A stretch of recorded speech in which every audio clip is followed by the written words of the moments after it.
This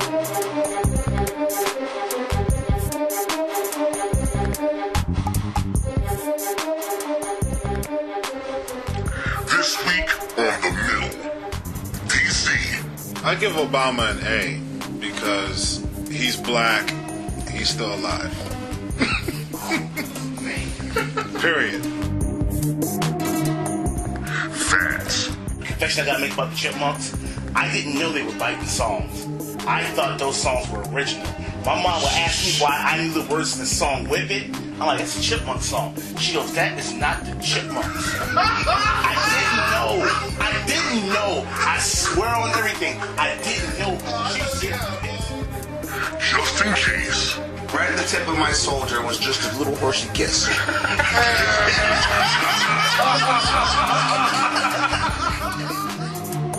Billy Banks. man, Man, you gotta see Fats in the club dancing on the slave. oh, you guys supposed to be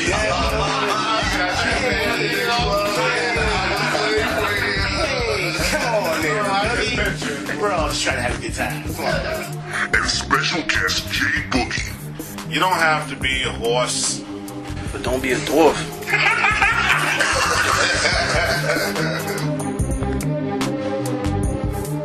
And now, from Alexandria, Virginia, you are in The Middle.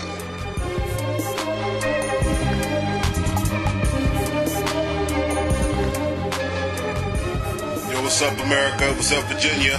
Welcome back to MiddleVA.com. You are now in the middle. I'm your host, DC. This is my co-host, Fats. Yo. Just in case, Hooria! you're Billy Banks. In the building.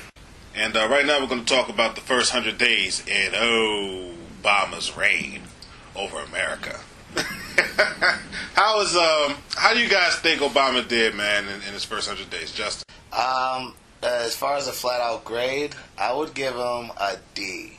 D. I would give him DC. a very soft D.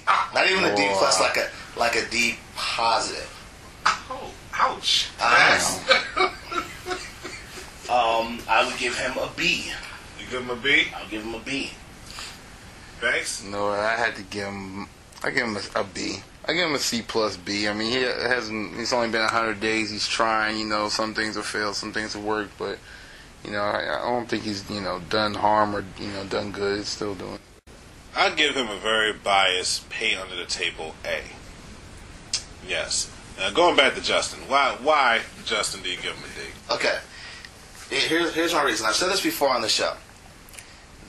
For me, and I'm one of the few people that feel this way nowadays, the utmost important thing for me is killing the bad guys. And it's killing the bad guys and keeping the world safe and keeping the world sane.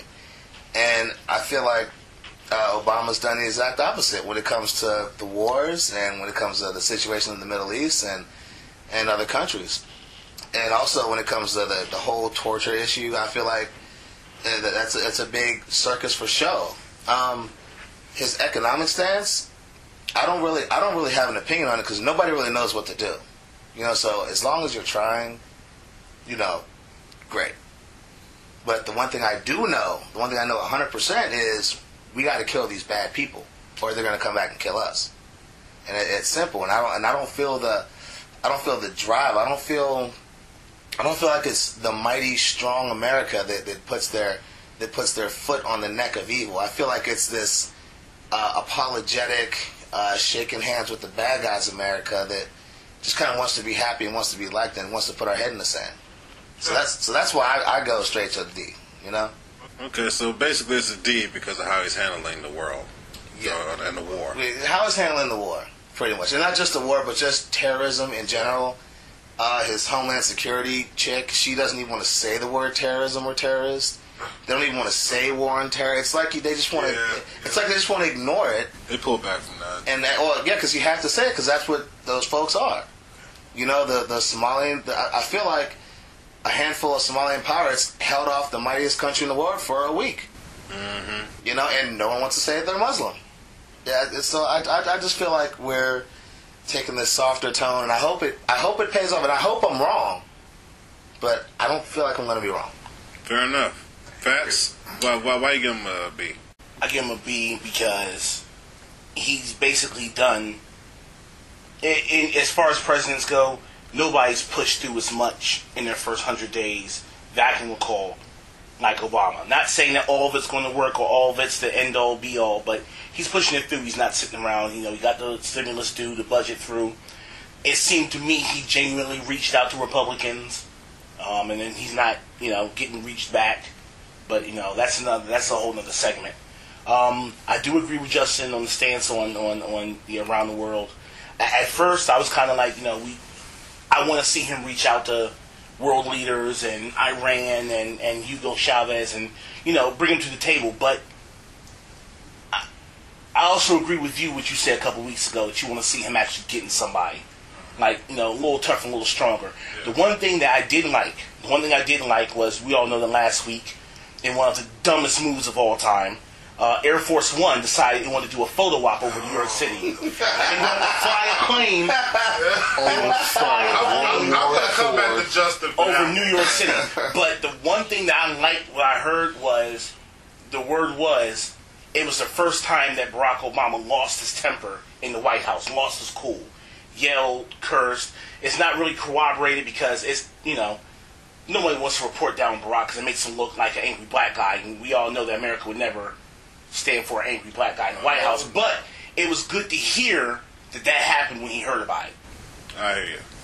But as far as him pushing through the economic and trying and standing by saying, I believe we need to spend to get out of this. And, he's taking the steps of doing things that are going to be really unpopular. Like when he fights teachers' unions and he wants to have them do pay for, kids learning, nobody's going to like that. When he tells the car company, you're not getting any more money because you're not doing this, this, and this, that's unpopular, but he stood by his guns. And, I'm looking forward to the next 100 days. I'm looking forward to see if he really fights the credit card companies because, as you know, I have a stake in that. Yeah. Banks, why you give him a beat, bro?